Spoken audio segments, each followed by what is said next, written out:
God of the universe, maker of the stars,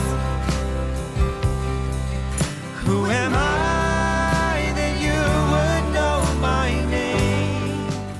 And it is that time again. We are so thankful that you guys get to all come and join us for our episode 32 of the 30th day of the counting of the Omer. We're excited for y'all to be here. That's right. We're going to be talking about a lot of cool things today because we've been lately on this worship kick, and I think that it's really been tugging at all of us, and we've had a lot to say about it from all the years we've observed and watched. We really do hope you're enjoying it. And again, there's been some of you that have been sending stuff. We thank you again for participating. And if you have any thoughts in regards to this, even if you've never picked up an instrument, we would love to hear from you. So again, onpurpose@mail.com. But I have to do the most important thing. We got Mike, we got Daniel, we got Ryan here, and you got me, Dave. So we're gonna have a great topic. And what are we wanting to talk about today, guys? I know we were talking about worship, but what are we going to talk about today? Well, to put it into one word, emotion. That should be fun. Yeah. So, I mean, we can go both sides of this thing. Pendulum swing, too much emotion, not enough emotion, in the middle of motion. Which way are we going to go? I mean, Daniel, which way are we going to go? All over the place. That's where we're going to go. Good deal. Just the classic human thing, all back and forth, back and forth. We're going to play both sides here. Yeah, the only time that humans are in the middle of the road is when they're crossing from one ditch to another. That's pretty much true. Oh man. I said that thing when I said to here before about even if you've never played an instrument, you don't really know a lot about music. I come from that side of that fence. I didn't really know a lot back then, and it wasn't until I met Ryan and got really acquainted with Tony teaching me how to play bass that I really understood what music was. And I've said this a few times during our shows here. It feels like this latest kick of like worship and music has been just me and Ryan will have conversations on Friday night just about music and with the bigger ramifications. And I think that's kind of where we're going to go to a little bit today, because I know, Ryan, we've talked a lot about the emotional side, and I think it's even said music is emotion. Absolutely. It absolutely is. Think about if you watch a movie. Imagine some of your favorite movies without background music, without a soundtrack. Because I mean, it really sets the mood and the tone for the scene. I think a great example would be like a well-known soundtrack as well, Schindler's List. Yeah. Itzhak Perlman on the violin. The title track to that, in and of itself, is just a phenomenal score. But it also sets the tone and the emotion for the movie. So saying that, I don't think that emotion and music can be separated. I would agree. Yeah, no matter what. Yeah, go ahead. No, and I was just going to add on to that. And I think that is intended by the creator. 100%. And one very interesting example that I remember very clearly, there was this TV show called Brain Games that was on quite a while ago. And they just delved into all sorts of different subjects regarding the brain and how we perceive things, all just everything you can imagine with that. And one of them was about music and the emotion that can stir up in you. And so though I am, intensely, emphatically, always will be, always have been against scary movies and like movies intended to evoke fear. I absolutely hate those, and I'll have the conversation with anyone.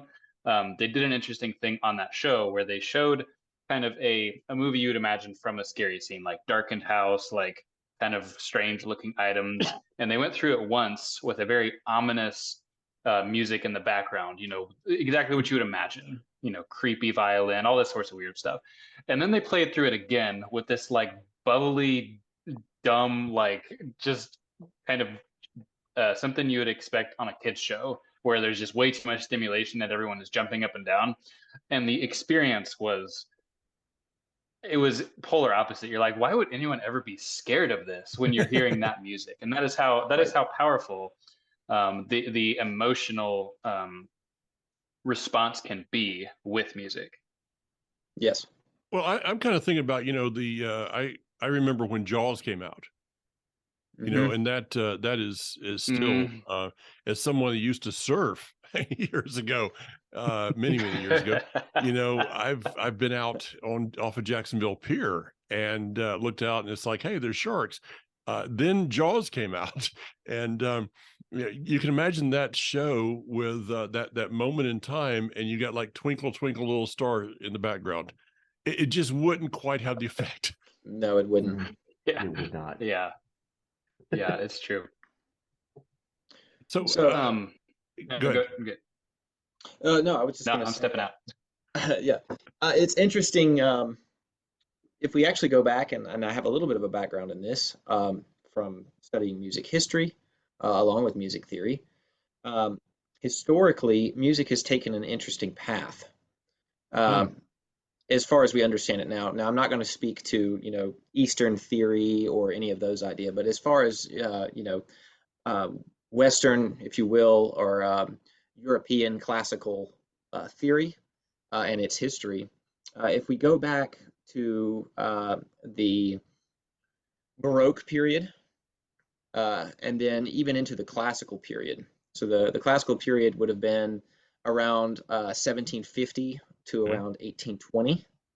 And actually, the classical period ended into what we call the Romantic period. And it was kind of bridged by a very well-known composer, Ludwig van Beethoven. Yes. And I'll talk about that in a minute. But before that, in the Baroque period, they were kind of trying to figure out what is kind of making music work. And so that you started to see all these, and even I think pre-Baroque, you had the treatise by Jean-Philippe Rameau, who wrote a book called The Treatise on Harmony, which was basically the idea that you could put three notes together and they would work together to form a chord. So you have to think of kind of music's path through that, where they started understanding, okay, this is like a single note melody that someone might sing, and then, oh my goodness, well, these are harmonies, and then now we can structure these, right? So then you start having a leaning towards structure, right? So everything was fit into these little boxes, these little pigeonholes of form, right? So that was really heavy in the classical period. So music was designed to be fit in these little boxes. So you might have heard of a sonata or a concerto. Those were things that basically were a file folder, if you will, or a format of how a song had to be written, right? And you would follow a certain level of guidelines in theory that would be the framework of that particular piece. Does that make sense? Yeah, I just have one question for you, Ryan. Is there a test on this at the end of the program? There will be, and it goes for all of your grade. No. Oh, man. No. Oh gosh. Notes. Yeah. We're back Failed in music again. appreciation. Yeah, no. Damn it. Gotta do Okay, this so again. so Ryan, what I'm hearing you say is that there were people who were trying to put music into this little box kind of thing of it had to be here, here, and here. And as somebody that's not one that really understands music a lot, I see music is endless. Right. I've learned this from Barry Phillips, different riff on a guitar or something, or just, you just start running with it. It's like, well, where did that come from? Right.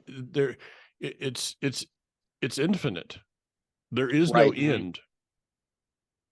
Now, So what's is that interesting, is that where Beethoven came in? yes, that's where Beethoven comes in. So that is what happened in and around that 1820 mark. Beethoven sort of transitions from the idea of that I'm going to write a piece and I'm going to fit it in this framework of having to hit these key elements in theory, to I'm going to write a piece based on how I feel and how it makes me feel. I'm going to actually express myself with this.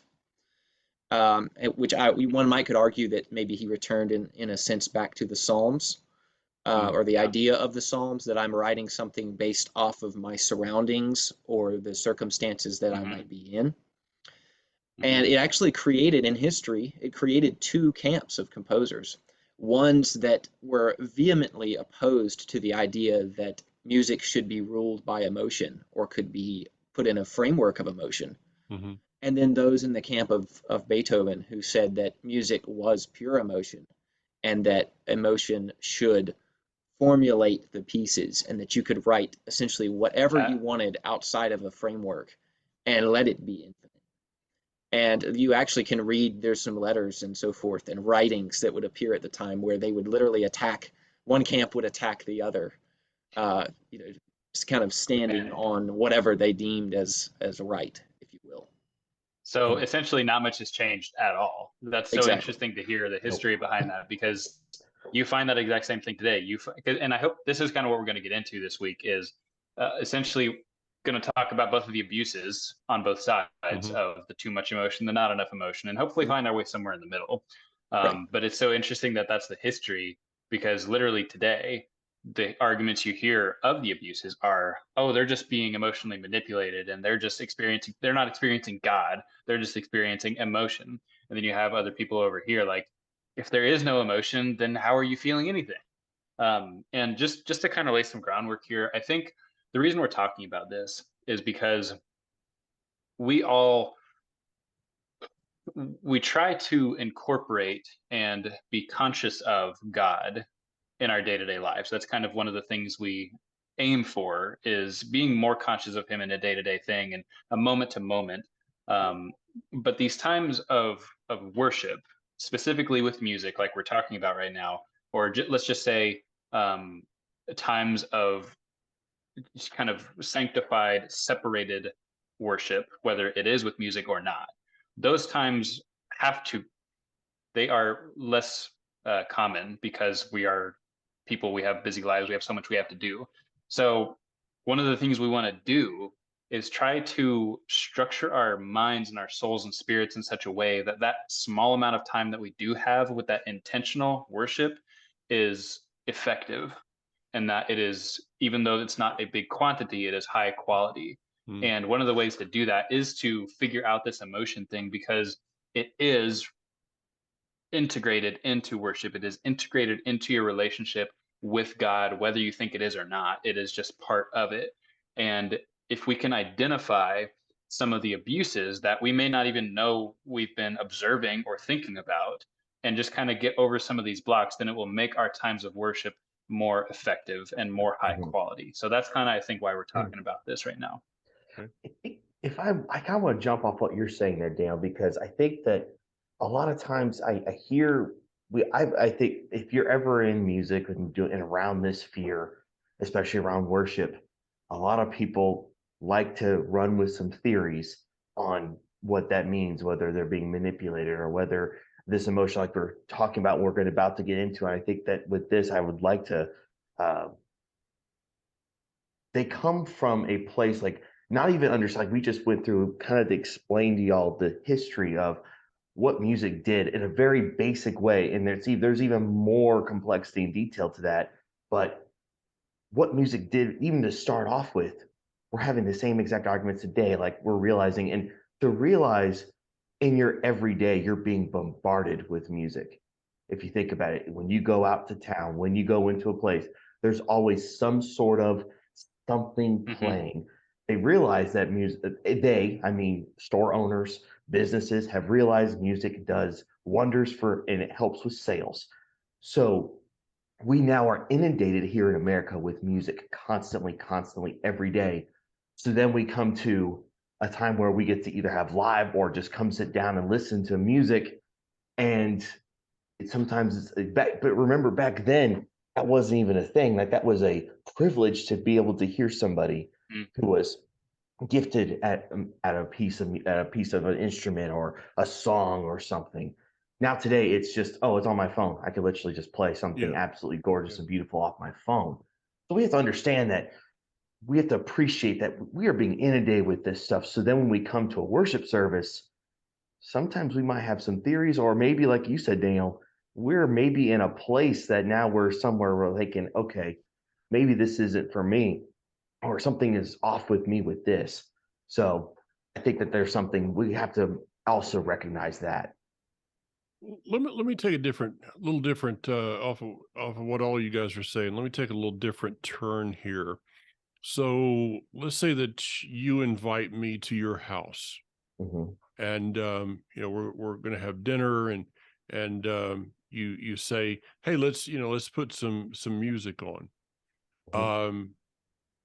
As a host, are you going to put the music on that you like, or are you going to look at me and say, what would you like to hear? That Yeah. the latter. Yeah. The Okay. latter. Yeah. Exactly. If you're a good host, you're going to do that. Okay. So let's put that into our worship setting. And I'm thinking this is probably going to be more than one program, by the way. When's the last time we ask if the Father is our guest? Daniel quoted this last Shabbat, where two or more gathered in my name, there I am in their midst. So what are we doing? In our services, we are asking him to be our visitor. And then we're telling him what he needs to listen to. Let's Mm-hmm. give an example. Between Daniel's house and my house, if you were to drive up Bryson City Highway from my house, you'd pass a church. And on that church sign, this is not judgmental against anybody. It's just my point here.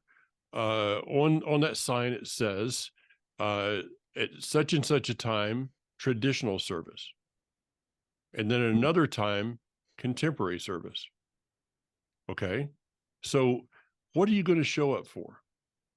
You're going to show up for the music that you like, having never asked, what does he want to hear? Mm. See, maybe the foundation here is something we need to look at. What is it that he wants to hear? And, there's this battle right now going on. Well, it's been going on for years. I mean, I remember growing up at a Baptist church with the hymnal, and then I went to a more, a different denomination, a little bit more exuberant, and then we started singing off the wall. Yeah, that's where the words were.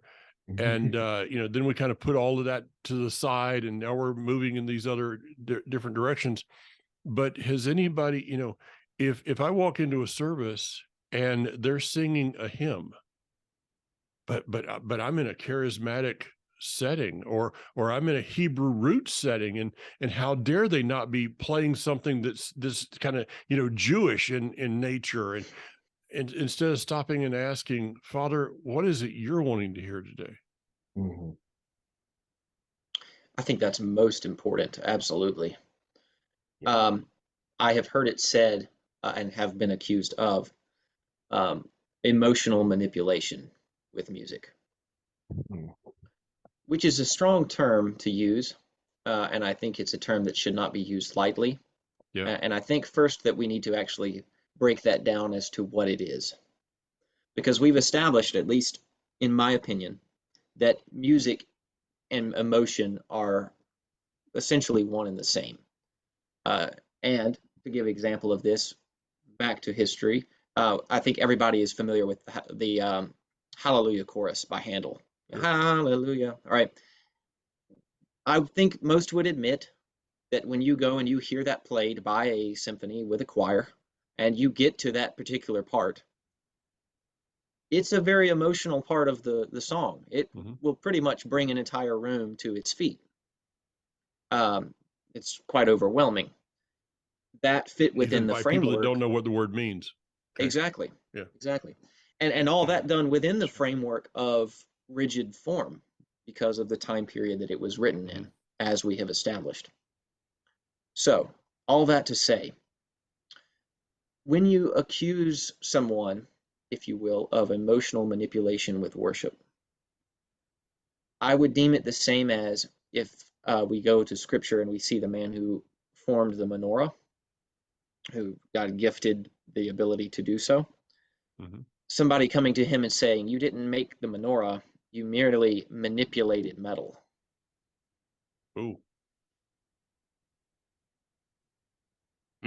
So the question is, either way, something is being manipulated, to use that word. Something is being changed. It's being altered. Mm-hmm. So the question needs to be asked, how and why is it being altered? And by whom? What is the intent of its altering? Mhm. And therein lies the answer of, yes, we must be careful who we listen to and what we listen to, because in and of itself, music is designed to alter your emotions. Mhm. Just like you spoke about, Daniel, with that the Brain Games show. Mhm. I think the creator intended it that way. So we must be Yeah. careful, especially as worship leaders. We must be careful with what we play and how we play it. And most importantly, back to Mike's point, why are we doing it? Yeah. And is the Father desiring us to do that today? And so therein as an audience member, you have to ask yourself, do you trust those that are worshiping or leading you in worship to manipulate, if you will, I don't like that word, but manipulate those emotions correctly, because they are hearing from the Father, this is what I want. This is the spirit that I want in the room today. Mm. Because those That's good. emotions that from music that happens can elicit certain things. So as harsh as manipulation is, in a way, okay. I think that so if someone accuses you of that, like you said, Ryan, like someone accuses, they say, okay, this is emotional manipulation. You go, okay, to what end? What is the end? What are you assuming that I'm doing? Because Mhm. since we've already established music, emotion, pretty much the same thing. There Mhm. is you are manipulating as like a craftsman, but what is its end goal? What are you trying to do? Especially so then you place yourself as the worship leader or as the leader conducting as you're going through this worship set, if you will.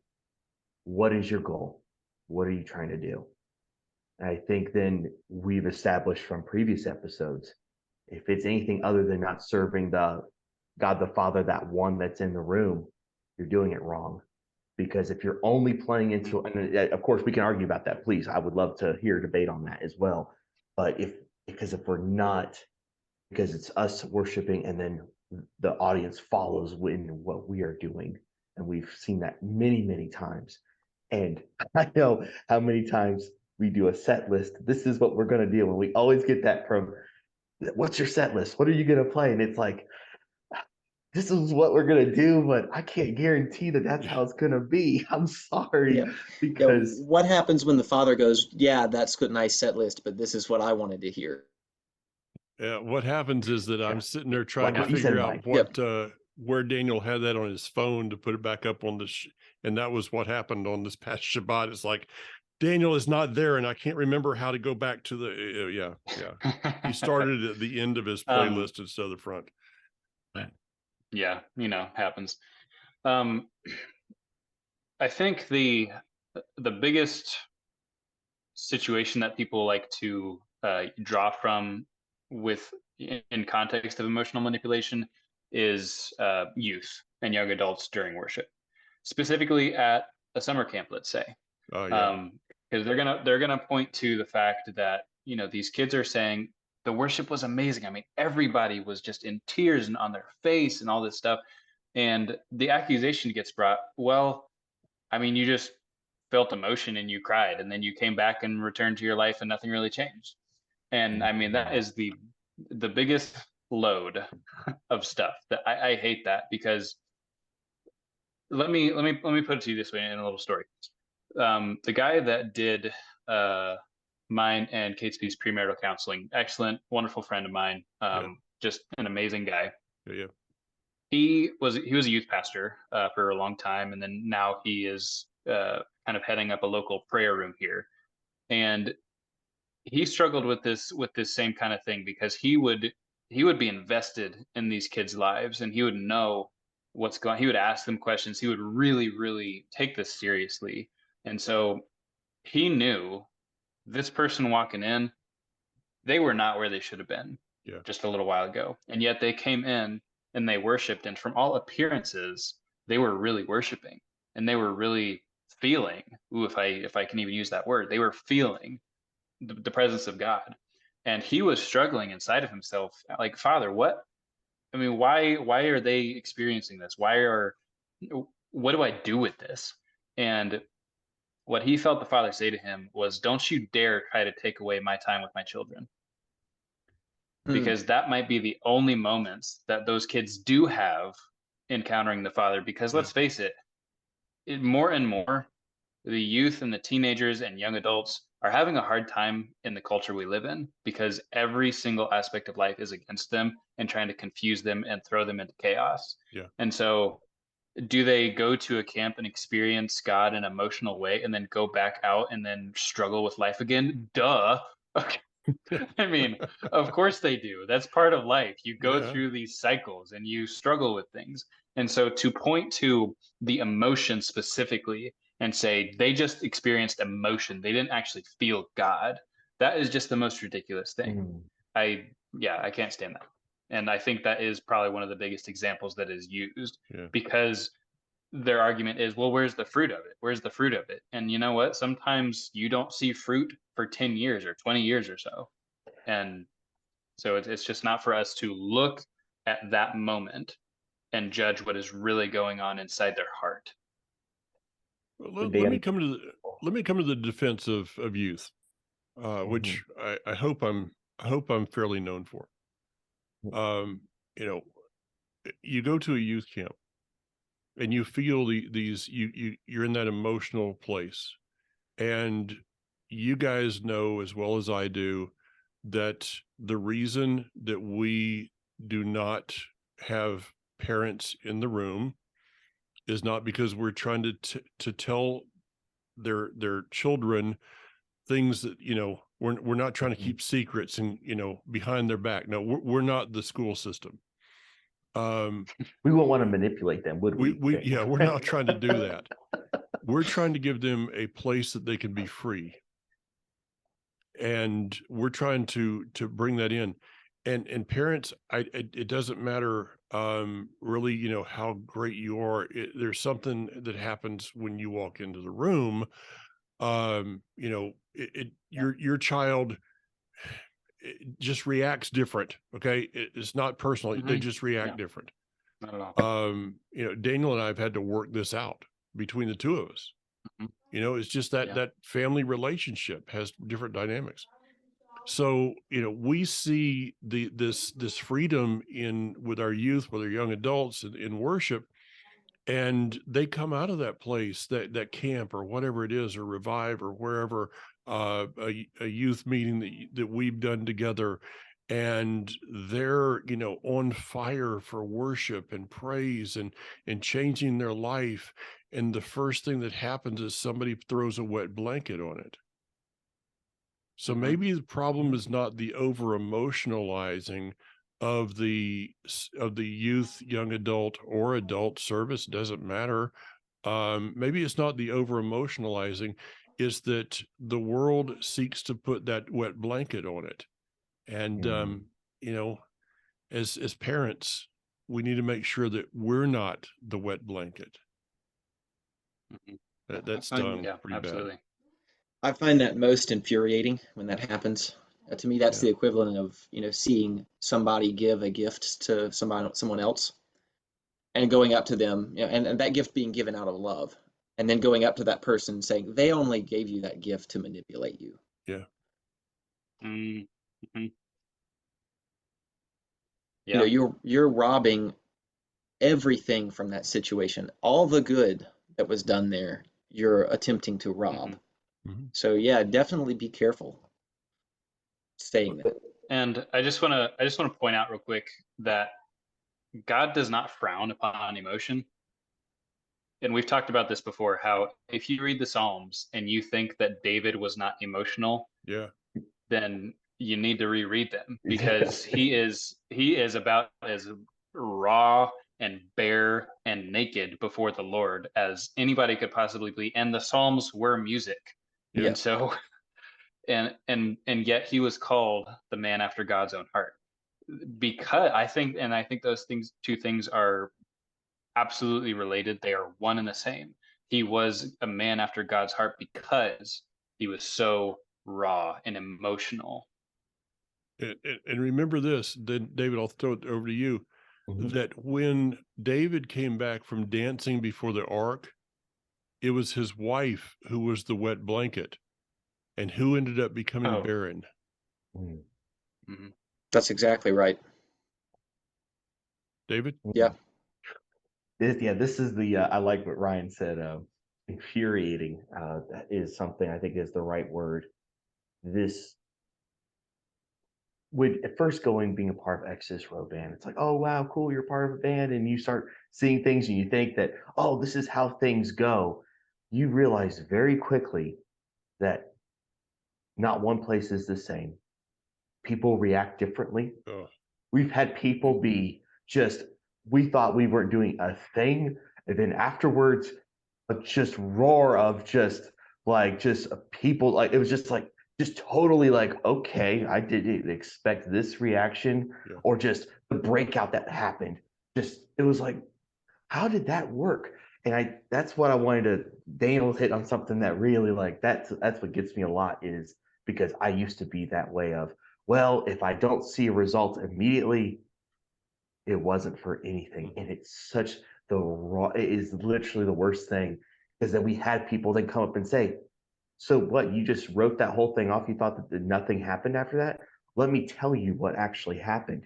And then filled us in on what had actually happened with, so there are certain key people that have been in that service and what had actually happened. And it was like, oh, Yeah.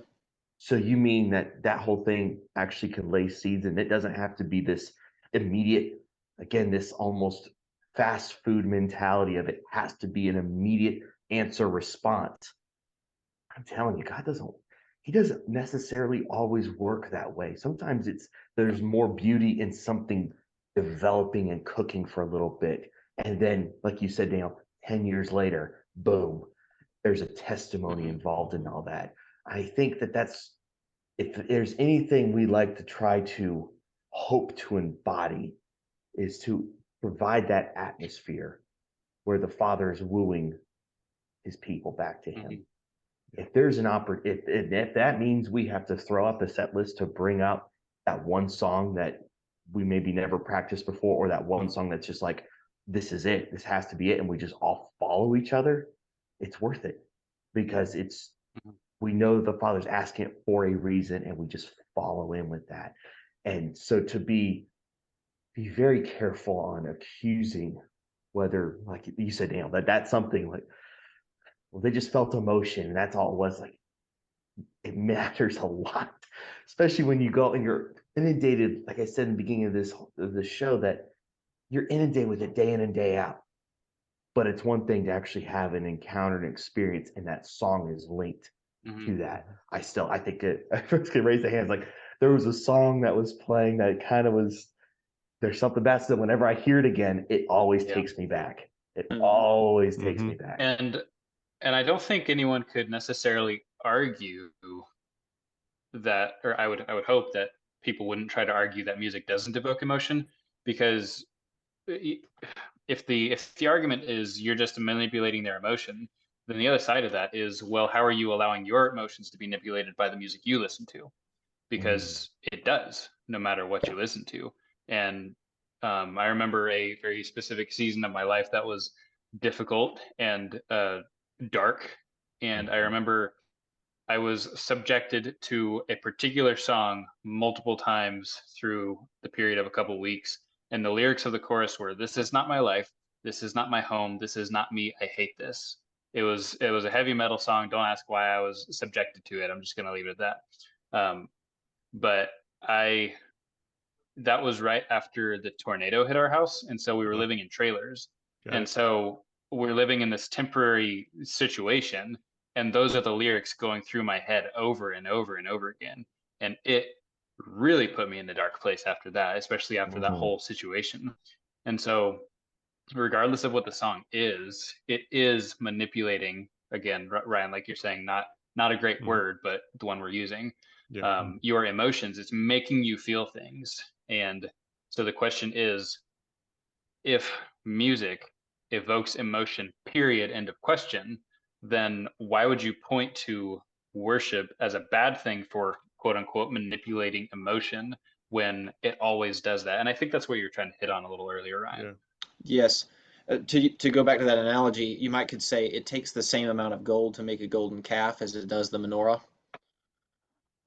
It depends on what it's being Steal that. What it's being used for, what the end result is. Yeah.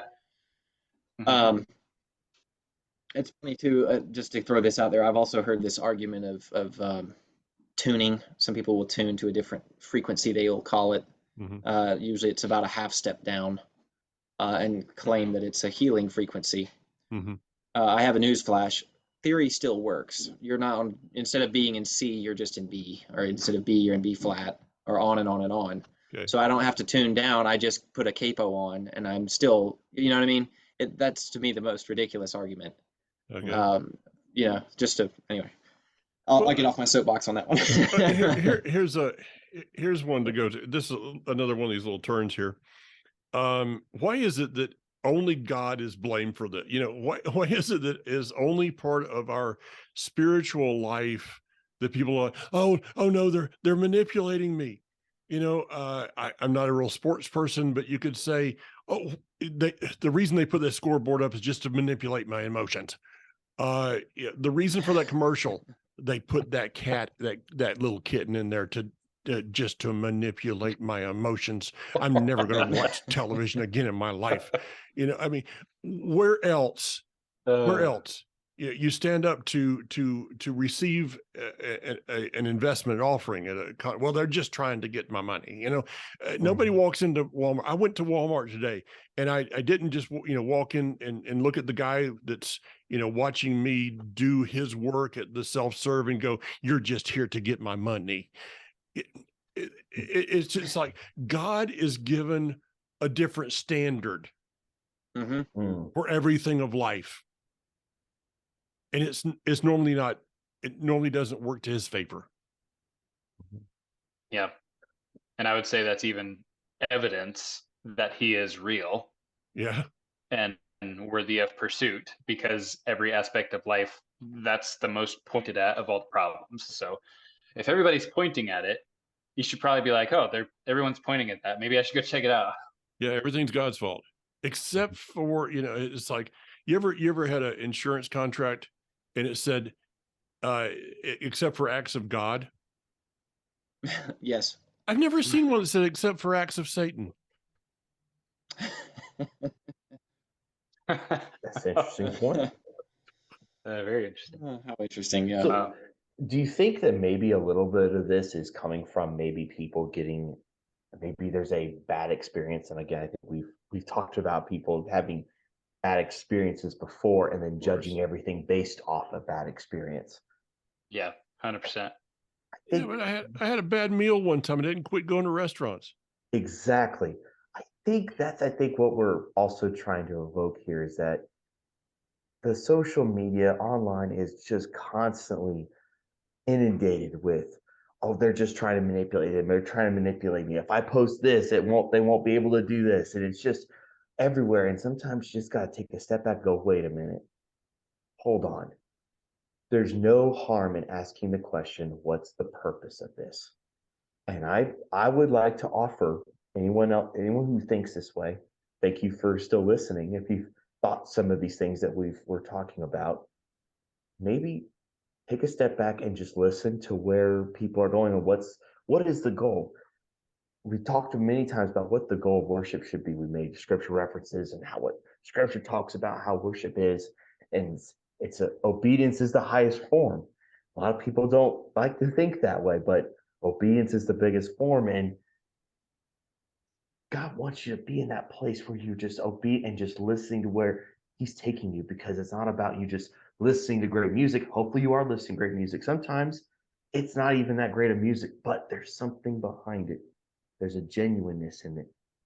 And that's why I think I would offer to people when if they've heard stuff that's not that great sounding. It's like, oh, that doesn't sound that good. Oh, it doesn't feel like, I think they missed the key. I think they're not on key. What are you doing? Why are you harping on them? And as the audience, why are you harping on them? Oh, they missed a note. Oh, they did this. Oh, they did that. Where's your focus when all that is happening? It's the point where you have to question yourself and how you're behaving, because you might be coming into something. And I'm speaking from experience for myself. I have to turn that off, that part of my brain of, again, I've talked about running sound. Sometimes I have theories on how I think that things could sound better if I was back on the board. But it's not for me. That's not. I wasn't in charge of that. Why am I doing that? Why am I thinking about things that I have no control over? Mhm. Or maybe I'm coming in with a spirit that is against what the Father's doing. Ooh. And I had to go, whoa, Mhm. I need to check myself first. And you know what? Seems like after that, you kind of go through what would you call repenting and uh, searching out, maybe working it out. You just happen to find yourself in an amazing place around a lot of amazing people that you can trust. Like we talked about last episode, there's that trust that happens there. And you start seeing where God was wanting to take that room to being in. And yeah, I get it. You want to have a critical spirit coming into something because we're critical about everything now. Sometimes we need to learn to turn that off. Just turn that Mhm. switch off. Like it's a very powerful thing just to Yeah. turn that off and not be so harsh. Yeah. Mhm. I think let's talk for a minute about the other side of the pendulum. Mhm. Let's talk about the person who the stoic who is sitting in the midst of a bunch of people. Um, Maybe they're accusing people of being too emotional. Maybe they're not, but maybe they're just saying to themselves, I don't need emotion right now. I can be here, and my presence here is enough, and I'm listening, and I understand that this is worship time, but there's a wall, a very, very thick wall that is saying I'm not going to enter into emotion for one reason or another, whether it's by conscious choice, whether it's by just hurts, like you were bringing up, David. But the example I would think of for that instance is, imagine a bride and groom standing at the altar, and you're kind of going through the vows, and maybe at some point in there it comes up, do you, before all these people, confess your undying love for your future spouse? And the person is standing there like, on paper, yes. And just imagine, like, stone faced, yes. Just no smile, no emotion whatsoever. It's a matter of fact. Sure, why not? If you look at all the facts, yes, I love this person.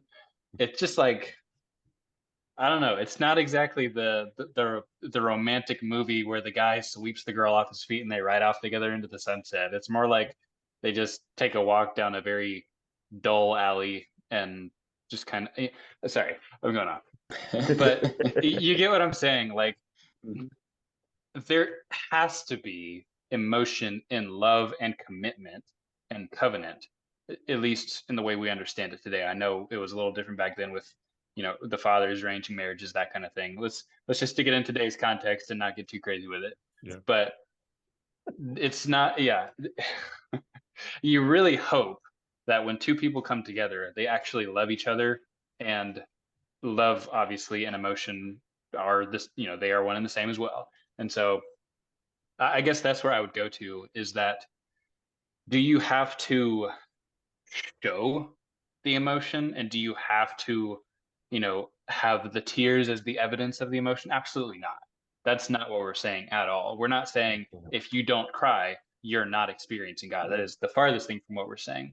What we are saying is that emotion should go hand in hand with worship, because we love him, and because we are in covenant with him, and we want to, be intimate with him. Love is a part of that, emotion is a part of that. And so i would I guess I would just encourage everyone to be aware of yourself and how you are perceiving your emotions and how you are feeling about your emotions. I mean, I know it's really hard for a lot of guys out there. What I'm saying is going to be really hard for a lot of guys, because somehow society has also taught you that if you show any emotion, you're weak, and that is a lie from the enemy. So, yeah, it's just get in touch with your emotions. Get in touch with your inner person. Come on, Ryan. I was gonna say too that it's funny how I've heard it also put with music that in order for music to be good, it must be written by a Christian artist or a Jewish artist. Yes. And I don't believe that's the case. I really don't. I'll give an example. There's a song that I love. It's written by a completely secular artist. But the lyrics of it go, when the sins of my fathers weigh down my soul, and the pain of my mother will not let me go, I know there can come fire from the sky that can refine the purest of kings. So even though this fire brings me pain, even though, and just the same, make it rain. Which is quite good, especially when you compare it to Christian songs like, you're a good, good father. It's who you are. It's who you are. It's who you are.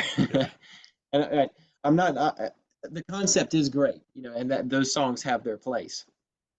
But I found myself sitting here kind of smirking because I'm fixing to steal a line from a Disney movie. Y'all can put down your stones. Okay, that'll be the end of our program for tonight. Oh, he said the wrong word. Oh, man. Oh, man. It's from the movie Ratatouille. And it's kind of the whole idea of anyone can cook, right? Oh, yeah. Anyone can worship. Yeah. Here we go. Yeah. And I recall, and I actually pulled it up here because it was the letter that the critic had written at the end of the movie. I'm going to change a couple words here to fit our narrative. He says, in many ways, the work of a critic is easy, which most people are, by the way. Speaking of that stoic in the audience, most of the time they're critical of what's going on around them, one might say, or what's going on within themselves. As we risk very little, yet enjoy a position over those who offer up their work and themselves to our judgment. We thrive on negative criticism, which is fun to write and to read. But the bitter truth we critics must face is that in the grand scheme of things, the average piece of junk is probably more meaningful than our criticism designating it so, which is quite good. But there are times when a critic truly risks something, and that is in the discovery and the defense of the new, which I'm going to back up here and also say that many times we have written a song that is very impactful to one person. And to another, when upon hearing it, they'll come up and say, that song was nice, but can you play something we all know? And I would remind them that at one point, Amazing Grace was also a new song that nobody knew. He goes on to say, last night I experienced something new, an extraordinary, I'm going to change the word, worship service from a singularly unexpected source. To say that both the worship and its maker have challenged my preconceptions about fine worship is a gross understatement. They have rocked me to my core. In the past, I have made no secret of my disdain to the motto, anyone can worship, but I realize only now do I truly understand what it means. Not everyone can become a good musician or worshiper, but a good musician or worshiper can come from anywhere. It is difficult. I'll leave the rest. But anyway, you get the idea. Maybe they were onto something on more than just food or, Yeah. He says sing to him a new song, doesn't he, Daniel? He does. Yeah. If you've ever wondered, man, Ryan, you've got away with very particular things. Like, what was it? Something about, preaching using the making of a bullet, and now bringing in the letter of a Disney critic. Oh man, it's just well done, sir, well done. Yeah. Oh my goodness. I mean, one of my favorite worship songs. That's really good.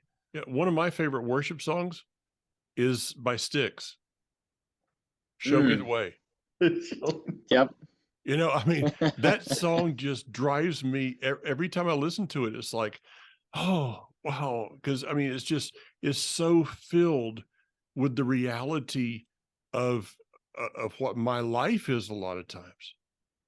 And, we can find worship in a lot of different places, but we need to be very careful of those places, I Mhm. think. But maybe that's a different subject too. So Yeah. we're running out of time, and I want to just let's run around the board here real quick, but put out a thought to you for next week. This is kind of this program's been more nuts and bolts, I think. Maybe. Let's go Yeah. more nuts and bolts next week. What is the scripture? Let's talk about, unless you guys have something else, always open to that. What does the scripture say about the nuts and bolts of worship? Mm. Shouldn't we be trying to go by his pattern? And if we're bucking his pattern, are we not bucking him? Closing thoughts? Mm. One of y'all go ahead. I got to think about this one.